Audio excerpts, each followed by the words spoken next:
എല്ലാവർക്കും നമസ്കാരം. മണാലി യാത്രയുടെ ഡേ 2 പാർട്ട് 1 എല്ലാവർക്കും സ്വാഗതം. അങ്ങനെ ഡൽഹിയിലെ റൂമിൽ നിന്ന് രാവിലെ ഞങ്ങൾ ഫ്രഷപ്പ് ഒക്കെ ആയി ടാക്സി ഒക്കെ ബുക്ക് ചെയ്ത് ഞങ്ങൾ ഡൽഹി ഒന്ന് കറങ്ങാമെന്ന് തീരുമാനിച്ചു. കാരണം മണാലിക്ക് പോകേണ്ട ബസ് വൈകുന്നേരം 6:30-ക്കാണ്. 8 മണിക്കാണ്. അതുവരെ നമുക്ക് പറ്റാവുന്ന സ്ഥലങ്ങളൊക്കെ ഒന്ന് കവർ ചെയ്യുക. ആദ്യം ഞങ്ങൾ പോയത് കുത്തബ് മിനാർ കാണാനാണ്. അതിൻ്റെ ഫ്രണ്ട് കവാടത്തിൽ നിന്ന് തന്നെ അകത്തേക്ക് കയറാനുള്ള എൻട്രി പാസ് എടുത്തു.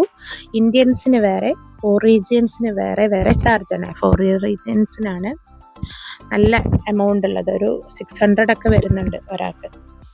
അങ്ങനെ ടിക്കറ്റൊക്കെ എടുത്ത് ഉള്ളിലേക്ക് പ്രവേശിച്ചു. ആദ്യമായിട്ട് വരുന്ന ഒരു എക്സൈറ്റ്മെൻറ്റ് വേറെയുണ്ട്.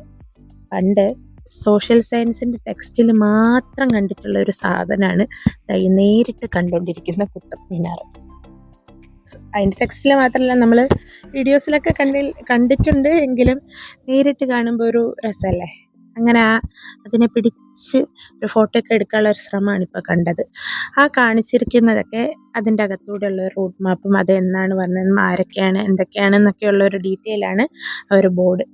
അതേപോലെ അവിടെ നിന്ന് നമ്മൾ ഫോട്ടോ എടുക്കുമ്പോൾ തന്നെ മേളിൽ കൂടെ ഒരുപാട് ഫ്ലൈറ്റ്സ് പോകുന്നുണ്ട്. കാരണം തൊട്ടടുത്താണല്ലോ എയർപോർട്ട്. ഒരുപാട് കല്ല് കൊണ്ടുള്ള തൂണുകളും പണ്ട് പൊളിഞ്ഞു പോയൊരു കോട്ടയുടെ ബാക്കിയായിട്ട് നമുക്ക് തോന്നും. അത് നമുക്ക് ചുറ്റും കാണാം. അത് കുറച്ചും കൂടെ കാണാനുണ്ട് എങ്കിലും നമ്മൾ അധികം നേരം അവിടെ നിന്നില്ല. നല്ല ചൂടായിരുന്നു. ഇങ്ങനെ പോകാൻ വാശി പിടിക്കുന്നുണ്ടായിരുന്നു. ഈ കാണുന്നത് ഒരു ചെറിയൊരു ബ്രിഡ്ജ്, അടുത്തൊരു കോട്ടയിലേക്ക് പ്രവേശിക്കാനുള്ള ഒരു ബ്രിഡ്ജ്. ഒരുപാട് ശവകുടീരങ്ങളുണ്ട് അവിടെ, അതും പറയാൻ മറന്നുപോയി.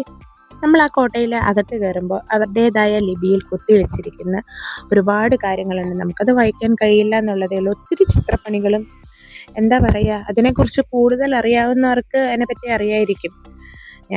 എനിക്കറിയാവുന്ന രീതിയിൽ ഒന്ന് പറയുന്നു എന്ന് മാത്രം.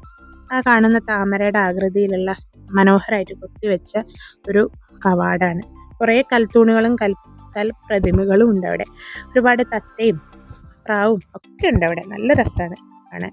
ശേഷം ഞങ്ങൾ പോയത് ലോട്ടസ് ടെമ്പിളിലേക്കാണ്. അവിടെയും അധികം നേരം നമ്മൾ ചിലവഴിച്ചില്ല എങ്കിലും അതിൻ്റെ ഉള്ളിൽ കയറുമ്പോൾ നല്ല തണുപ്പാണ്. ആ വഴി പൊക്കോണ്ടിരിക്കുന്ന സൈഡിലൊക്കെ, എൻ്റെ പോകുന്ന വഴിക്കുള്ള സൈഡിലൊക്കെ മനോഹരമായ പൂക്കൾ അവർ വെച്ച് പിടിപ്പിച്ച് എന്ത് ഭംഗിയാണെന്നറിയാം അവിടെ കാണാൻ. നല്ലൊരു എന്താ പറയുക, ഒരു അറ്റ്മോസ്ഫിയർ ആണ് അങ്ങോട്ട് പോകുമ്പോൾ. പോകാത്തവരുണ്ടെങ്കിൽ ഒന്ന് പോയി നോക്കുക. താമര ശരിക്കും കുളത്തിൽ നിൽക്കുന്നത് പോലെ തന്നെയാണ്. കാരണം ചുറ്റും കുഞ്ഞു കുഞ്ഞു കുളം പോലെ ഉണ്ട്. ആ കാണുന്ന സഞ്ചിയിൽ നമ്മൾ നമ്മുടേതായ ചെരുപ്പിട്ട് തൂക്കിയിട്ട് നമ്മൾ ഉള്ളിൽ കൊണ്ടുപോകണം. ഉള്ളിൽ കയറിയ ചെറിയ ഒരു മെഡിറ്റേഷൻ പോലെ നമുക്ക് വീഡിയോ ഫോട്ടോ ഒന്നും എടുക്കാൻ കഴിയില്ല.